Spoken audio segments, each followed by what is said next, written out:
In this trailer is the most significant card, the best card that I think Motion Auto has.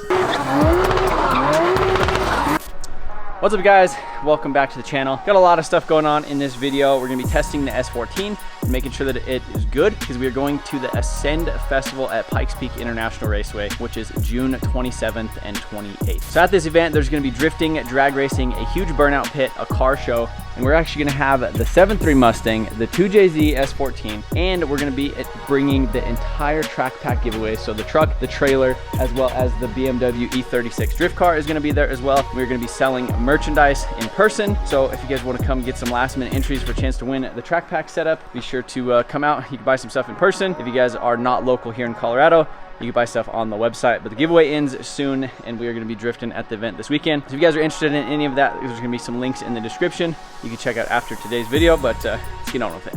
So inside the trailer, we haven't even messed with this thing since the last drift event, but my 2JZ swapped Nissan S14 that we just did, the rebuilt engine with high compression pistons and the bigger turbo, or the different turbo. Dynoed it, we made 600 horsepower. There's a drift event tomorrow. Actually, technically today, it's a 3-day Father's Day drift event. Today's just kind of like practicing and doing some other stuff, but it's Pikes Peak International Raceway. We're gonna get the S14 out. We're gonna unload it, do a couple of upgrades to it, like a front sway bar, and then figure out why this thing was doing the fuel cut, load it back in the trailer, and go do a little bit of drifting tomorrow. So I'm gonna go ahead, Eric, what do you think? Are you excited? Party? Ready for something? I really do like this car. Like it just typically works for the most part. So look at it. Oh, I forgot about how many times. So I think this was Adam, right? So we need to push out the quarters, and then we need to get this back on it, and we're gonna pull out the Porta power. We're gonna figure out a couple things. So get this back roll unstrapped and go from there.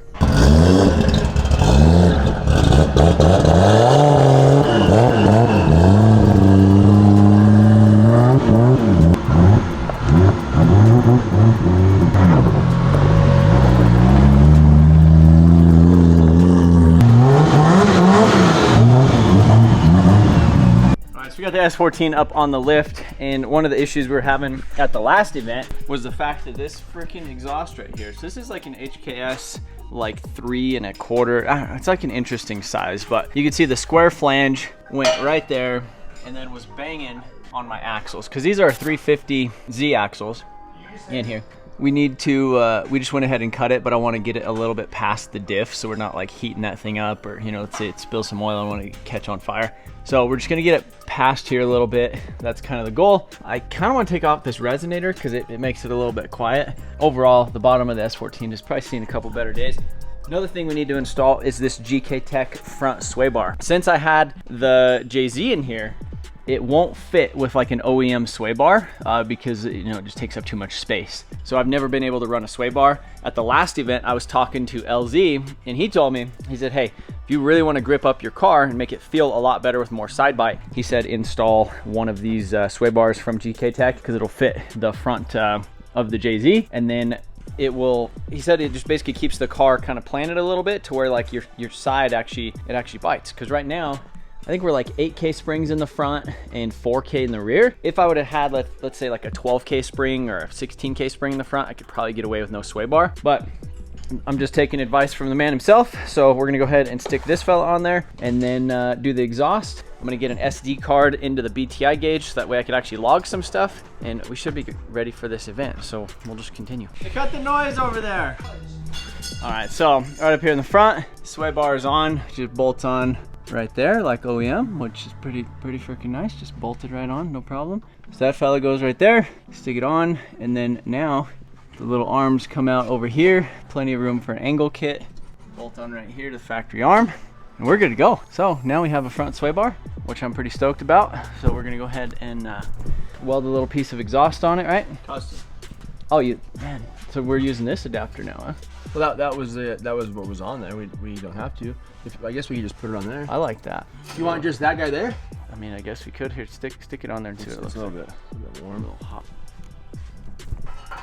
Oh, buddy, look at that. Perfect. I feel like we can get on there and clean up the flap just a little bit. Well, I mean, I'm ready to do a full exhaust on this thing. So for now, we'll just. You just want to keep the flame out of the. Yeah. Out of the I mean, I wish it'd kind of come back maybe a little bit. maybe like back here. Maybe find a 6-inch piece, stick it on there. Right there. I don't want to waste that. That's good. It's good material. Yep. All right, so GKTech sway bar is on and it looks really nice. So you can see the angle that they have gets you away from everything right here.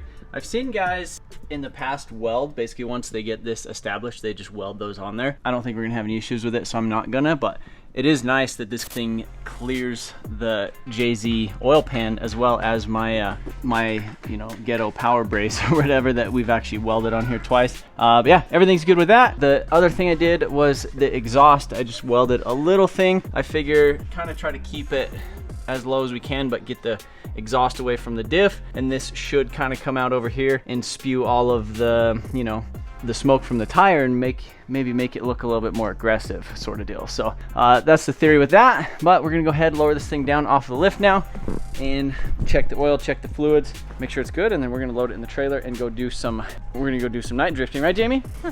Right. I also I want to push this out a little bit with the Porta power because make that look a little bit better, but it's been a while since we've been drifting, and these control arms I got from Forrest Wang like in 2013, and they've been on here this whole entire time. It is a different green. Why? Because it's different. It's the same green but sprayed at a different time. So like the green on the car is faded. Well, this paint right here is, I'm pretty sure, from 2016. Yeah. Like same paint. Crazy. And well, then you can't really tell me. and then I painted this last year before an event, so not bad. That's nice. Thank you.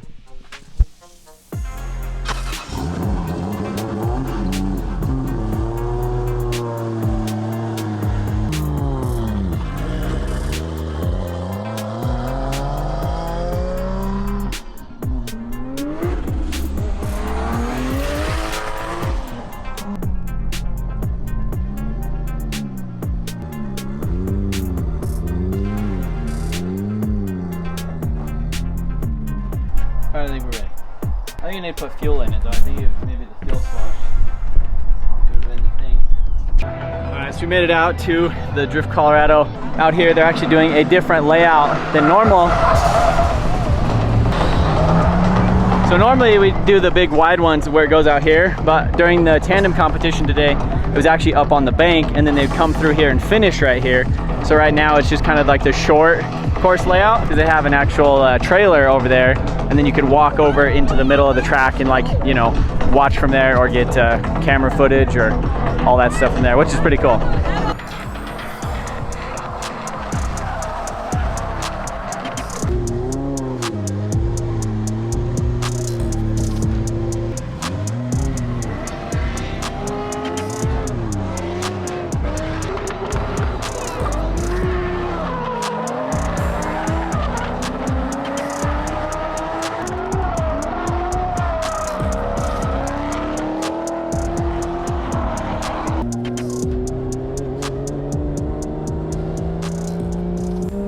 Alright, so here we are ripping over to the track.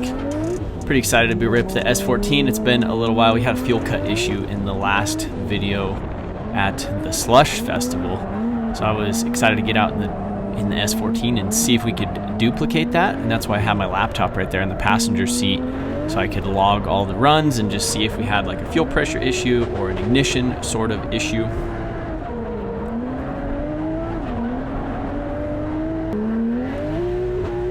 Here I am driving behind one of my buddies, Hunter. So this Corvette, he's kind of playing around with tires and a bunch of different other things. So he's kind of spinning out there on the entry, but made it past him and continued driving a little bit more. Now there's this guy in this white S14. There wasn't a whole lot of people driving in tandem because there was a tandem competition earlier that day. So it seemed like a lot of like the caged cars and the people that were competing in that, they weren't really driving because they'd already done so much driving for the day.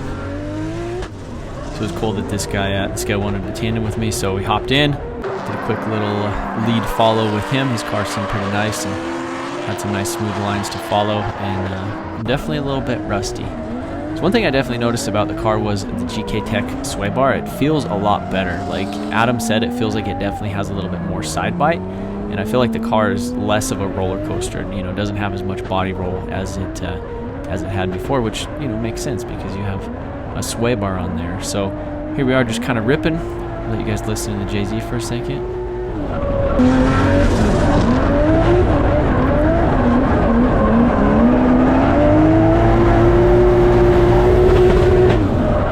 So this track's also a little bit weird too because the layout and the gear ratios on the car are a little bit short, but also like kind of too tall. So I can't do third, so it's kind of second gear on the limiter. So there's not a lot of resolution in the throttle pedal to kind of like, you know, lunge up to somebody or whatever, because you're kind of almost at the limiter when you're following somebody anyhow. So I threw Jamie in the car and we did a couple laps at the end of the night. So like I said before, this was my friend. He was spinning out a little bit, and so I was kind of trying to hang back a little bit. You could see me kind of waiting, making sure he wasn't going to spin out. So I went ahead and initiated with the e-brake, thought everything was good, and then that's bam, right there. We had a little unfortunate contact on the track, which always sucks.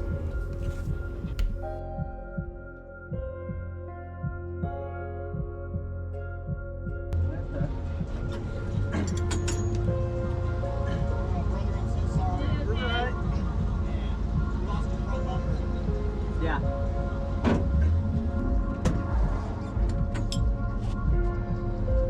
Alright, so had a little boo-boo on the track. I wonder if it's like okay as far as the tie rod. It didn't really hit a whole lot, it just kind of hit here. Some of that other stuff. I feel like the angle is just because it's turned. Yeah, I think you could. So it might be alright. Well.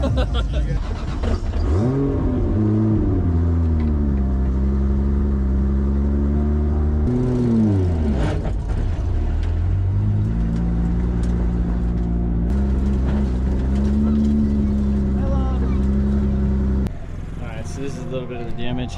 Not too bad. The fender we could definitely fix and save. Just re-fiberglass that thing right there.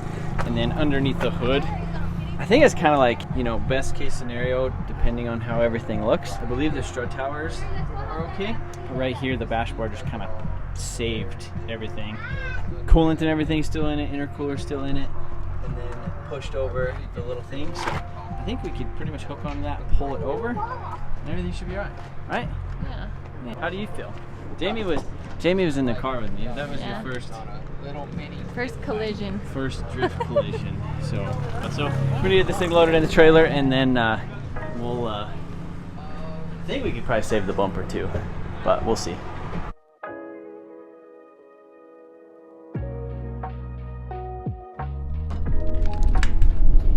So the weekend is over. And we haven't really looked at the S14 in the daylight. Alright, so there's the front. Let's get outside in the light.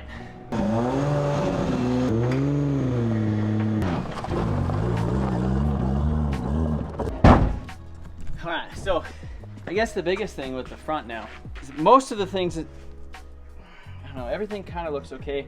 This side kind of looks like maybe booped a little bit. Obviously the hood is like moved over. This thing got pushed up right here. This thing got tweaked, and then I would say the main thing that you can see is you can see that True Focus coolant overflow. It, you know, it used to be vertical up and down, like tucked up in that corner, and then right now it's like kind of like a 45-degree like angle. So it really pushed a lot of this apron up. A little bit concerned with the strut tower. Is it twisted? Is it fine? Is it like slightly crumpled? Is it so? Question is frame rack, and what else do we do? I know we could fix the fender. Fender's not in bad shape right there, it's just kind of some cracks, and most of the stuff is still intact. The hood, wildly enough, didn't really do anything to it. It just broke the aero catch, the latch right there, and it just like popped it up out of there. My custom bash bar, you can see the bottom piece is fine, but then the top, it kind of took most of the damage, and then it just kind of folded in and kind of tweaked that right there. So there's probably definitely some stuff tweaked. Guess what though? Right here, in front of the shop, we have these fellas, you know? So I think what we could do is we could tie one side to one side and then the other over here, and then just really start like pull it out a little bit and just kind of see. We at least want to get a little pull on it.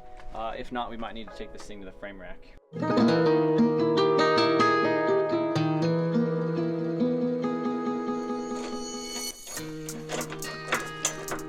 See?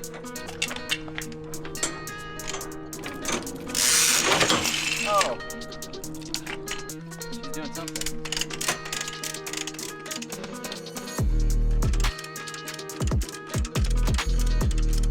Little heat too.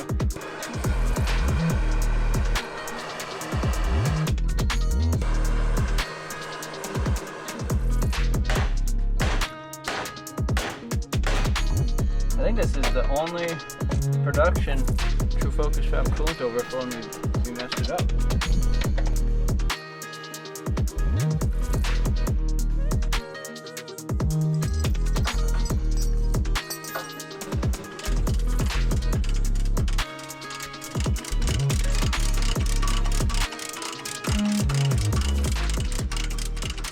It's definitely getting there, you know what it needs? Well, in these situations, you got to give her the tappy, you know, to like start relieving pressures and other than that, you know.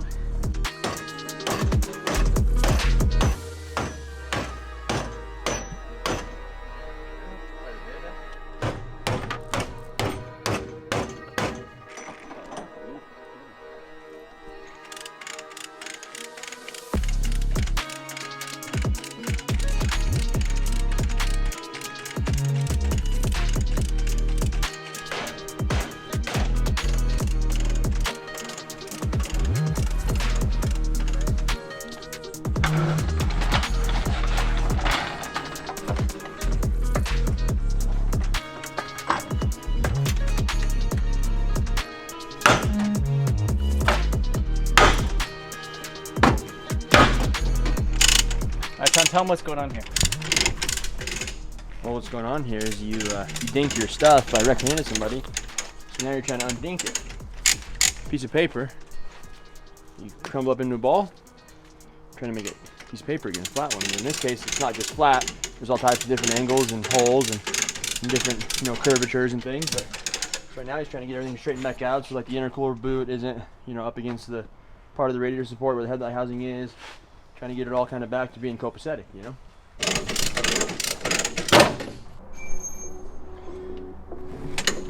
That was a noise. Look at that. You could see this hole up, but it's not terrible, you know? So right here, this is a Porta power. And so we actually used this thing the other day, but it's a hydraulic cylinder that has all these extra attachments to it. So you could, you know, like in our instance, what we're gonna do is put it on the ground, sneak it up in there and like jack it up, and it'll like push that thing out, and you know, it works a little bit. So I am glad that we have these posts out front to kind of play with it. So we're making a little bit of progress at least. So that's it. Just a little bit of stuff. Ah! Ouch! It literally like stabbed me right in like the funny bone of like your knee. Look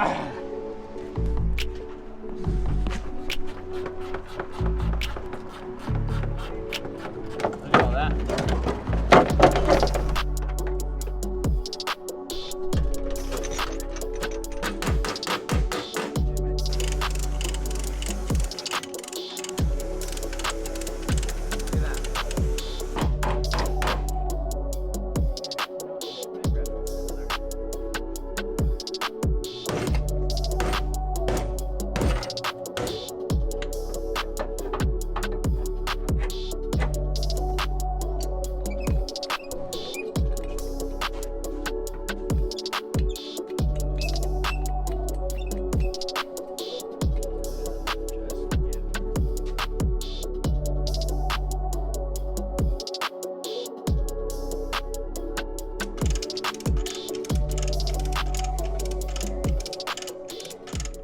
All right, so we made some pretty good progress on it. Everything is kind of looking a little bit more square. Top of this thing has always been kind of a little bit wobbly, and I think a long time ago I made it removable where you could just unbolt it and then straight out the front. Anyhow, it's getting pretty close.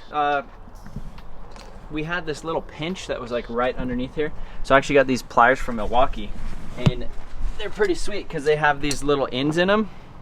So, you know, you could either like hook like a little slide hammer with like a little hook on there, So if you ever needed to do like some body work, or exactly what we're doing right here, the chain actually fits in the big one, and so we just kind of pulled a little bit of that like front apron that it was literally like curled up like that. So we grabbed it right here and just went whoop, and just spread it out. So that was pretty nice.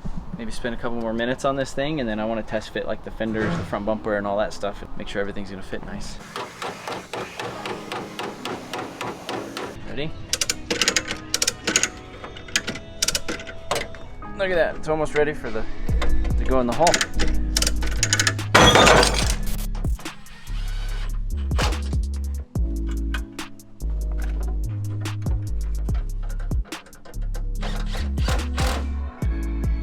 All right, look at that. And this doesn't matter anymore because it's not attached. I could probably put another bolt there and all that would be there, but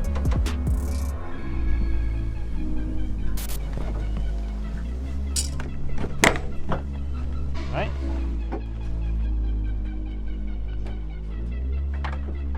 All right, the bash bar needs to come out some more. Oh. Now we have plenty of clearance. Well, you know what we do? We just give a little, just weld that right up.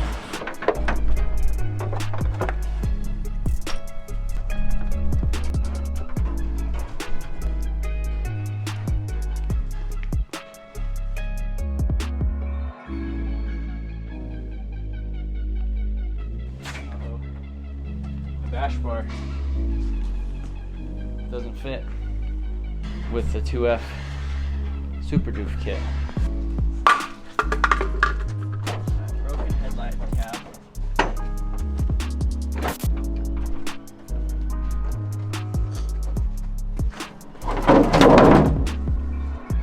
Doesn't fit. All right, so the front end of this thing is fitting pretty good, other than the fact that this bash bar kind of needs cut right here. You can see to fit around my current bash bar. So I have a couple options. Obviously we could take it off, we could remake it, or we could get a bash bar from True Focus if they have time to make one before this next event. Because the goal for this car is to get it done for the Ascend event, which is gonna be June 27th and 28th at PPR. We went to it last year. We had the S550 Mustang there. This year we're gonna have the whole track pack as well as the S14, doing ride-alongs and, you know, just having a good time. So yeah, we're kind of at a weird stage with this thing where, you know, we kind of, like the S14 almost needs like completely stripped down and redone, but obviously we have an event coming up. It's kind of the middle of the season. It doesn't make sense, and I really would want to take my time to actually do this thing right. So we're kind of doing something in between. We got the front end pulled out. We have to fix a headlight. These headlights that I have right here obviously are broken. I have a new set over there in the box, but I need to cut and modify them to fit the intercooler. But ultimately I would like to do like a different intercooler setup on it, a full tube front, fresh bash bar, maybe like a different paint scheme on the car, but obviously that's not gonna happen before this next event. So we got a little bit more work to do before we can go to this next event. So that's gonna be the next video. We're gonna be fiberglassing this front fender. We're gonna be changing the hood, even though the hood isn't really that damaged. I have another hood that I would like to get ready that actually fits the curves of this car. You can see right now it's kind of flat, and in order to get the angle of it right, I had to tip up the back. So I don't like this. I would like it to look nice and sleek, how like a Kuki should. So we're definitely gonna do some spicing up in this next week. So stay tuned for the next video. We'll definitely go in depth on, you know, the bodywork and some of the paint stuff to get this thing all fitted and ready for the next event. We're gonna get the S550 done and the giveaway car, which is attached to the track pack over there. So the BMW, we're painting a new door for it. We're cleaning up some stuff on it. It's gonna be there at the event with the truck and the trailer. And again, that is our giveaway for this month that ends at the end of this month. So if you guys haven't got any entries yet and you wanna be just like me and go to the track and have some fun, possibly having a, I guess it's a perfect example, a truck and a trailer, so that way if something happens on the track, you could literally winch your car up on the trailer and take it home and fix it in your driveway, other than like relying on driving your drift car or your track car to the track. So it's kind of why the track pack makes sense. If you guys haven't got any entries yet, head over to motionauttv.com, grab some entries. Appreciate you guys watching this video, and we will see you at the Ascend Festival at the end of this month, as well as the next video. We're going to be doing a bunch of bodywork. Appreciate you watching. See you later.